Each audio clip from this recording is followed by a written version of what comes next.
সাধারণত আমরা you head Jack অর্থাৎ 28 মিলি থেকে 28, 29 বা 30 এর ক্ষেত্রে আমরা নর্মালি যে দুই ধরনের নাট ব্যবহার করে থাকি। এটা হচ্ছে কাপ নাট বলি আমরা। এই যে এটা হচ্ছে কাপ নাট। এটা আপনার 28-ও ব্যবহার করা যায়, 29 মিলিতে অর্থাৎ দায়া ইউ হেড জ্যাক অর্থাৎ অ্যাডজাস্টেবল জ্যাক বেস অথবা ইউ হেড জ্যাকে আমরা এই নাটটা ব্যবহার করে থাকি। তো এগুলো হচ্ছে মাইল স্টিল, সিআই না। অনেকে আবার ভাবেন যেগুলো সিআই না, এগুলো হচ্ছে মাইল স্টিল। এটা হচ্ছে এক ধরনের নাট। এটাকে নর্মালি আমরা লোকাল ভাষায় কাপ নাট বলে থাকি। এই হচ্ছে একটা নাট, আর এই হচ্ছে আরেকটা নাট।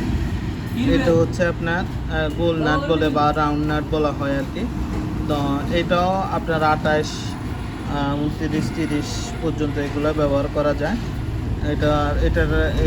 এটা হচ্ছে আপনার রাউন্ডটা হচ্ছে আপনার 48 থেকে 50 mm হয় আর কি। আর এদিকে একটু লেন্থ একটু বেশি আছে। আর এটাতে আপনার প্রায় 3টা থ্রেড থাকে। নাটের ভিতরে দেখেন 3টার মতো থ্রেড থাকে, আর এখানে প্রায় 4টার মতো। এটার থেকে এটাতে ওইটাও অনেক ডিফারেন্স আছে। এটা থেকে এটার ওয়েটও অনেক বেশি। তো প্রায় পার পিসে প্রায় 16-17 টাকার মতো একটা ডিফারেন্স থাকে।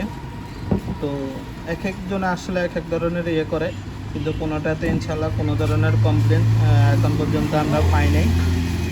তো এটা হচ্ছে কাপ নাট আর এটা হচ্ছে রাউন্ড নাট। তো যাদের যেটা প্রয়োজন তারা ওইটাই নিয়ে থাকে।